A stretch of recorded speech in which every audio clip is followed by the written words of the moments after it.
Let's see. Jillian Michaels exposes Anna Kasparian. Ooh, what is that? What does she expose? I mean, Anna Kasparian is beyond obsessed with Israel. So is Cenk Uygur. And there's really some really funny memes of memes of them online. I mean, when Cenk Uygur really gets going and he's like a little heavy set, he gets fired up, he gets real sweaty, his hands start going. I mean, I do the same thing when I really get going. I'm not heavy set, but when I really get going, I do get sweaty. My hands start to move everywhere. So I understand when you get fired up about something, like that's the fucking tempo you go at. I understand that, but he does it probably every show when just Israel starts pulsing through his veins. And then obviously Anna is now famous for like doing the anti-Semitic Jew pose. And she says she doesn't hate Jews, and I want to believe her, but everything she does says and talks about is about Israel and Israel and Israel and Israel. And so I don't throw out the claim anti-Semitic or anti-Semite or Jew hater loosely. I really, really don't. I think it's already been used too loosely. I think it's already thrown out too much. I think the word has been watered down, just like Nazi and all these other words. Someone really, really, really has to earn it. Really has to earn it. I mean, Piers Morgan is now all over X. He's in a fight with Dave Rubin. He's in a fight with Ben Shapiro. I ultimately don't think Piers Morgan is an anti-Semite. I really don't. I just think he's a click whore who wants attention and he wants buzz and he wants views, and he'll block anyone who says anything because he's allowed to critique the Israeli government, which of course he is, but no one's allowed to critique his show and how he conducts himself. And the show he has on, which Anna and Cenk Uygur on all the time, blowing smoke up each other's ass, and Dave Smith, where he doesn't fucking know anything about anything, and now a comedian is a geopolitical expert. I'm not an expert. Fucking, that's why I watch these videos live, so I know what the fuck I'm trying to learn. I don't know anything. But I can give my opinion, obviously, and so can anyone. They have the right, freedom of speech. Beautiful, love it. Let's keep it forever. But there is not freedom of consequence, and Pierce Morgan is facing those consequences for basically running a political kangaroo court where anyone can do whatever they want. And he has had people on his show who say some very egregious things, but there's a lot of people who've been on a lot of shows who say outrageous things. So I don't know if that's I don't know. So it's an interesting thing. Obviously, Pierce Morgan is free to run his show. He should run it however he wants. He has a huge platform and a huge YouTube channel, and he should do whatever he sees fit. But he's not free from criticism, just like the Israeli government and the United States government is also not free from criticism. Everything should be critiqued so we can make it the best it possibly can be. Now let's jump into this video with Jillian Michaels. Jillian Michaels, fitness expert now turned, politics expert. Same thing there, right? Is she really an expert? No, but she is a fitness expert. I'll give her that. I'm sure you follow two Iranian women, Elika Laban, Goldie Gamari. They were on Pierce Morgan, and they were both laughing, but they Oh, were Piers laughing Morgan. at Chang, who basically said that, Israel is responsible for every war. Then days later, Anna Kasparian, who she basically remade the video. Okay. She remade the video as if they were laughing at US soldiers who were killed.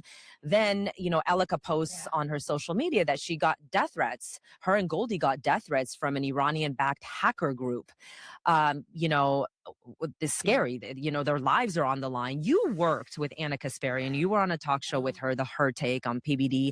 You walked off the set because you were like, I'm just done. I think it was like her Israel obsession. I mean, Whatever it she's is, like whatever video it is, this is just an example. Like if you're online and you clip something in such a way where it is so nefarious and dangerous and such bad faith, like that's ridiculous. Like if you're interested in arguing points and debating certain things and having a back and forth discussion and really investing in the ideas, and you think what you're assuming and your logic is correct, then you don't have to chop up the video in a certain way to make it look like you're the best and the other person is the most evil person on the planet. I mean, it's ridiculous. Sneeko debated some guy named Nick Matt I think. The debate is super viral on the internet right now. And Sneeko like edited the first 13 minutes to make Nick look bad. But if you watch the 2-hour unedited debate, Sneeko gets his fucking ass handed to him, and Nick destroys him on pretty much every point known to man. But you can edit and reverse and sort of manufacture stuff to make yourself look better. And if you do that, that's very bad faith. And if you're someone who's on a public platform and your sort of whole ideology is like, I want to get to the truth, and then you post something like that, you're really lying about your morals and your values. And I think that's important to understand. Let's go. literally now endangering women's lives while sitting pretty with her hair and makeup. What is her deal? What is her obsession with You know what's Islamists? crazy? I was thinking about this morning, watching Jank, Hmm. turn beet red, spits coming at he's just He's like convulsing. unraveling on camera. And what's wild is that just about 2 years ago, I thought, I, okay, as a person who I think now is squarely center right, Hmm. liberals will no longer have a conversation with you, and that's a big problem in my opinion. And both Jank and Anna would be willing to show up for a conversation, not about Israel. So I had been very impressed with the ways in which Anna articulated Gavin Newsom's failings in California. Quite honestly, the only person that does it better is Michael Schellenberger. She Hmm. she she does a tremendous job. Unfortunately, she stopped doing that to just go after Israel 24/7. But she really had a broad, deep knowledge base on all of the policy failures and could communicate them better than anyone has mentioned. So I invited her onto my podcast and we got in a conversation. And she was also talking about the ways in which she had felt the left had lost it. And it was after she'd been assaulted by homeless people. And when she spoke about it publicly, they called her a racist, despite the fact that the homeless people weren't even people of color. And we kind of really bonded over that. And I thought, this is a really like young, intelligent Spitfire. So Jank, I then invite onto my podcast after Trump gets elected. And this guy went to Wharton Business School. He's not dumb. And I thought, okay, come and tell me all the reasons you don't like Trump, you don't like No, Elon Cenk Musk, you Uyghur's don't. dumb. If you're interested, go check out a conversation he had with Sam Harris 10 years ago about some of these same topics of jihad and Islamism, and watch Sam Harris sort of just run the table on him. I mean, Sam Harris has been talking about jihad for a very long time. Sam Harris has warned us, and sadly, some of his things that he said have come true, where he was right about certain things. That jihad is something we have to be worried about and still be worried about, obviously, currently in this day right now. Anyways, like I liked Anna Kasparian too. I felt kind of the same ways about Julian until she went obsesso and started doing the fucking praying hand bullshit thing and the most anti-Semitic thing you could possibly do, and then also claim that she still doesn't hate Jews. Again, like I said, I'm not throwing out that label. It's a ridiculous label that's been being used way too often now to sort of silence or shut down things. You really have to earn it, and I think she's on her way to absolutely 100% earning that title. Anyways, let's continue. Like Doge, you'll talk to me, tell me, because I only see it from now, Hmm. what is a right wing bubble. And I try to get out of these echo chambers and gain some perspective because I know how dangerous that can be. And he shows up and we have a very honest conversation. And I really appreciated that. That meant a lot to me because you cannot get liberals to show up. You just can't. You cannot get them. I got one Hmm. other, Kara Swisher, and she told me that I was like a bad person and anti-trans the entire time, which was I was just so grateful she showed up. I was like, that's fine. You can be told you can hate on me the entire time. At least you showed up for the conversation. Right. Um, It's the same so talking points, by the way, all the time. They just they hate you. yeah. They name call. But anyway, so go on. Okay. So Patrick Bet David comes to me and he's like, listen, I'm thinking of doing uh a version of The View over here, but I want more diversified perspectives. He'd wanted Sage Steele, but she wasn't available. And he put together this list of people, and he hired Lindy, he hired Amy, and he had wanted Sharon Osbourne, and she fell out, and I Fell in. I got Ann. No, I had the job. I got Anna the job. Oh, And dude, you got because Anna the job on the I got hurricane? it Okay, this is okay. with PBD over it because he's like, I don't know. And I literally, I could have the text messages and the emails. And I was like, no, you need her. You need like a strong, she went to journalism school. Like, you can't just have opinions. We need journalists here. Like, it's one thing for me to be a host for you, but I got to have actual journalists. And he was very invested in Lindy Lee because she's on Monect, which is a big platform, and she does very well on it. And she's a very intelligent girl. I don't agree with her on a lot of things, but she cannot question the fact that Lindy is she's very intelligent. Mhm. And her knowledge of history is impressive. So I was like, okay, that kind of makes sense for the panel. And I liked the fact that her and Anna had differing points of view because I thought, well, this will be interesting. We can hear from sort of both of them and get a diverse Mhm. perspective. Amy, I didn't really quite understand, but she was a valuetainment employee, and I was like, all right, whatever. Like, who cares? If this is who PBD wants, that's fine.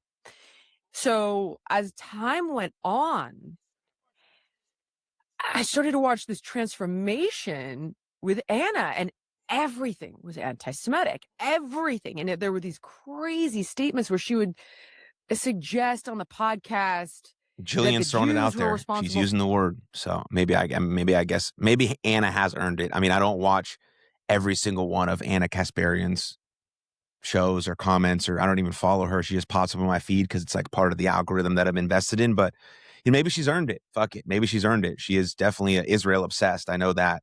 Maybe she is a Jew hater. She will claim that she's not, and I'm just saying that to shut her voice down and shut her opinion down, or silence her about criticizing the government. It's like it's just a guise. Like it's just I'm criticizing the Israeli government. No, you are you? Are you really? For 9/11, and I'm getting all these videos sent to me of her saying, my God, what was the one where she's like, you think you're God's chosen people, but you're really demons? Mhm. And like all of these insane, and like the Didn't know she bulging said that. eyes, All the right, she spit, earned the it. beet red face. And I'm thinking like, all right, I'm not comfortable being associated with this. I don't want to platform this narrative. And we'd had very honest conversations about her criticisms of the Israeli government. I don't know enough. And that was a Mhm. huge problem for me because I thought if you're going to do this, we need a Coleman Hughes, a Dave Rubin, a Batya Ungar Sargon, a Gad Sad to provide perspective. Because when you say things like they're starving these children, well, then you listen to someone like Coleman or Dave Rubin, they're like, that's not actually true. That's I propaganda. know. I Yep. don't have the ability to answer that. I can't defend it. So there were plenty of conversations like that, by the way, where I would just kind of sit there thinking like, is this true? And then I would call somebody afterwards and be like, did this happen? Because this is really distressing. And it was like, well, part of this, this didn't happen. Anyway, long story short, I started to be very vocal about the fact that I thought that this kind of vitriol belonged on the Young Turks platform. And every single show started to be about bashing Israel. So the one that actually never made it out because Charlie Kirk had been assassinated was one we did with Crystal Ball. Okay. And that one was, oh my God.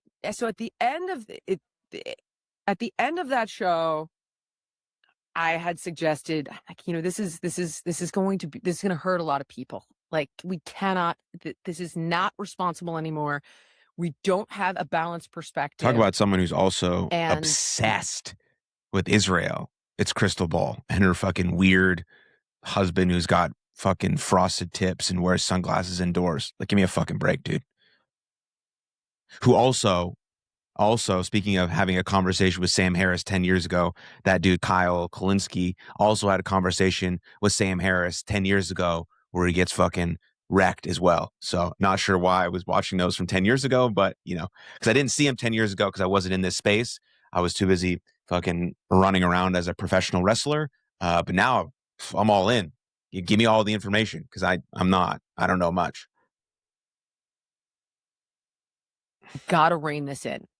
Cut to, it's the next week. So Charlie has just been assassinated, and the rumor starts circulating that it's Israel again. And I'm just like, all Here right. we go. Uh-huh. Dave Smith says it's not Israel. Nick Fuentes, who is probably the greatest anti-Semite at the moment, said it's not Israel. Tucker Carlson, although I guess he did make the hummus comment, but even like the greatest Israel haters, critics had said it's not Israel, right? There's no evidence to suggest it's Israel. Max Blumenthal in the gray zone, who was trying to implicate Israel is known to have taken a ton of money from Iran and He was Russia. just there, like, not Everybody too long knows ago. Like, yeah, yeah. that they're completely compromised. And Yeah. so I Uh-huh. respond to the group. I'm like, this is not responsible. This isn't true. Yeah. And they just buried this man yesterday. I think it was his pastor has asked people not to do this, not to have these I conversations. It's remember that. Yeah. disrespectful. So the answer back is, yeah, we know it's not true, but everybody's talking about it. So, we should. And I said, if you We guys do know it's this, not true, but essentially, even though we know it's not true, we should talk about it because it's going to get clicks and views.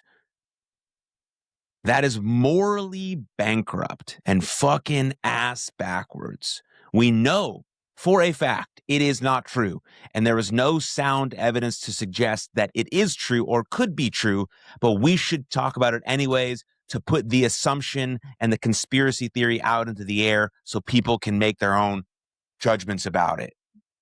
No, that's fucked up. I know it's not true, but I'm going to talk about it anyways. Like it is, might be, could be potentially true. And if it isn't, I'm just asking questions. And if it is true, I was right all along. Fuck off. Embarrassing. This is our media. This is today's media landscape. I'm going to be really aggressive about the fact that this is not true. And they're like, no, we're going to present it that way. Don't worry.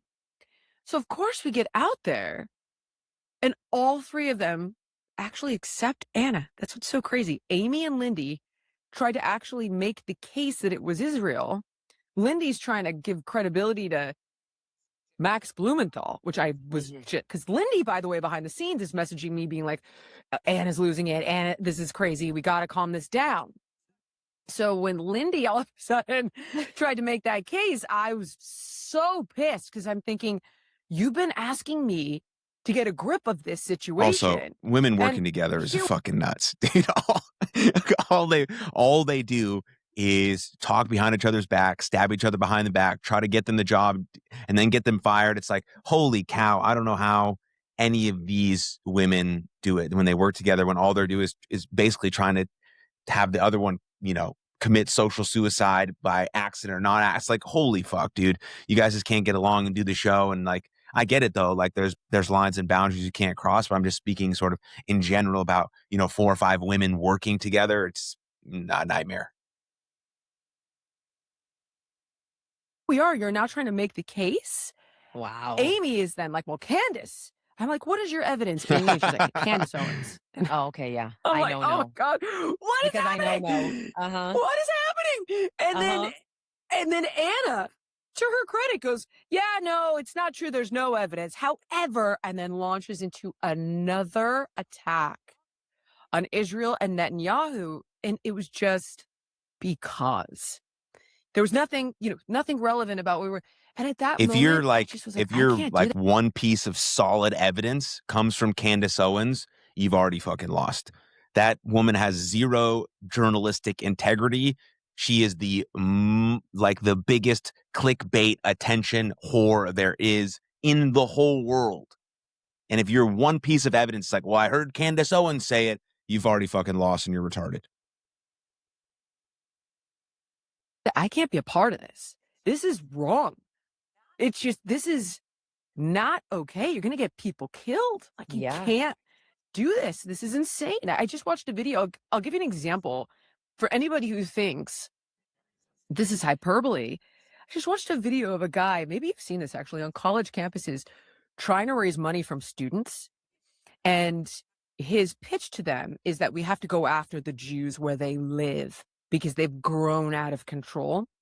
And he's like, we've got missiles and suicide bombs. He's like, but we need bullets and we need handguns and we want to hit them, at the temple, the school bus, the community center. And these kids are giving, they're like, I'll give you $10. I will send you the video to insert it if you want. I will send it to you. Send it to I me, actually please. bookmarked it. Wow. And I thought, like, this is Yeah, what's that's I've never happening. seen that or heard that, so I'm glad Jillian brought it up. But if you think that all of this conversations about these conspiracy theories and these blood libels and Israel did this and the Jews did this and they're the cause of all of the world pain and they control everything. You think that doesn't cause a real action in the world? Um, you're wrong. It's like if you call Donald Trump, whatever you think about him doesn't matter. If you call Donald Trump a Nazi for 17 straight years, eventually someone's going to try and assassinate him because you have to assassinate Hitler. You have to assassinate a Nazi. That's what you do. Nazis and Hitler is bad. So if the new Hitler is here, we have to kill him, right? So your language has repercussions over time. And if you call all Jews in Israel the world's evils, they're demonic, they're satanic, they eat babies, all these blood libels and conspiracy theories and all these types of things, of course people are going to want to attack because no one wants those kinds of people in the world. And so your words have actions. You can't just spew things on a random basis over and over and over and over and over again and think it's all going to be hunky-dory. There are real world consequences to the things that you have to say. And again, yes, so that is important. And I'm going to go look that video up at some point that Jillian just talked about. Is people truly believe that Israel is the root of all evil. And again, I'll say I am certainly not an expert on this subject matter. However, every time I follow one of these leads, like, wow, you know, APEC gave all of this money, and you're like, okay, well, how much money was it? Oh, it's a couple $1 billion. Like, well, that's bad. I certainly don't want them influencing our government. Then you come to find out that Qatar gave 23 billion and Saudi Arabia gave 100 billion, Right. and the UAE gave 32 billion. And then you like it just every time I follow a layer of outrage, somebody else is doing it at an exponentially greater rate. Right. And You just this had is Megyn Kelly come out and she's talking about something that has totally been debunked about $7,000 for every post and foreign influence. I'm like, okay, Megan, if we're going to talk about foreign influence here, let's talk about the Qataris. Let's talk about CCP. That's the Tucker thing. Carlson just came out with a video now. I mean, he's throwing a tantrum because, the mullahs have been taken out. He's accusing Chabad, which puts a target on Jews' video backs. I from want to say Tucker something. I want to is thank you for crazy. having integrity. You keep saying, I don't know. You know enough as a human being. Like, this isn't right. This is hypocrisy. Okay. Obviously, Israel is to blame for my toilet not working right now. Okay. Israel is to blame for, it's like literally Israel is to I'll blame give you for, an example of what I don't know, yeah, what I mean by I don't know. So no, somebody will come to me and say, listen, the New York Times printed that Netanyahu and the IDF knew about October 7th and they let it Right. happen so they could go Yeah. in. Now, if that happened and it's in the New York Times, that's obviously deeply upsetting. I don't know. What I do know is October 7th was deeply upsetting. What I do know is that you have a host of other foreign governments that are outspending Israel at an exceptional pace. What I do know is that you're furious about the blockade, but you're not furious about the fact that Egypt drowned Palestinians trying to escape in sewage in the tunnels. Why are you not Yes. mad about that? That's the Yes. part that I start to go, this is not an honest conversation. Well, Because because again, they're like, look what they did at the border. And you're like, well, why are you not mad about what yes. Egypt Have did you to them seen then? have you seen Egypt's border? It's the most fortified in the world. So ever since October 7th, I've spent literally the last couple of years debunking these stories. I know So you that's how like have. my social media went crazy because nobody, people weren't really doing it. And so I was like, okay, so here's a narrative that's out. Here's the truth. And honestly, it was just so overwhelming, by the way. Like it's exactly what's happening in Iran right now. But I want to quickly go back to Anna Kasparian. You have so much integrity. You're literally there and you're like, I'm out of here. I'm done. Why do you think that, she has this obsession with Islamists and now she's, doing this to Iranian women? I know. Honestly, I don't know. I continue to watch like the video that she just did with Piers because of course 10 different people sent it to me. And Piers is like, 30,000 Iranians have been killed. And she's like, you don't even know that's true. And he's like, well, it's kind of like widely accepted that that's the But we number. know Oh, please. exactly how many people in Gaza died the moment something happened. Not even half a second afterward, but the moment something happened in Gaza, we knew the death count, but not in Iran, where civilians are being slaughtered by their own government. There's no, it's not factual. It's not real. We can't trust that. It's just so fucking ass backwards and hypocritical, especially for someone who claims to be an honest commentator. What the fuck? I like Jillian Michaels, though. She's fucking cool. His peers, it's probably like 3,000. And I just thought, even if it's 30, but like, okay, Anna, you know that the regime is raping, murdering, torturing, slaughtering for decades. So, like, what are you doing? I don't know. And then you have Iranian women saying, shut up. You have no idea what you're talking about. And the level of, I don't know if it's narcissism. I don't know if it's just a complete ideological capture. I don't know if it's a paycheck. Part of me is starting to think a lot of this is a paycheck, because the problem is when you watch pundits like Tucker, for example, there are now numerous videos circulating of him saying one thing and then, flipping and saying the exact same thing. Like, there's a video of him saying, we've got to deal with Iran. Yeah, check out Iran is a huge problem. Milk Bar TV on X. And he's got side-by-side footage of Tucker Carlson just being full of shit. Tucker Carlson lying out of his ass. Tucker Carlson manipulating and gaslighting. Tucker Carlson saying one thing and saying another. I don't know what the word ally means, but saying Qatar is the greatest ally. Just being full of shit. So I would go to Milk Bar TV on X to see those side-by-sides that Jillian's probably alluding to.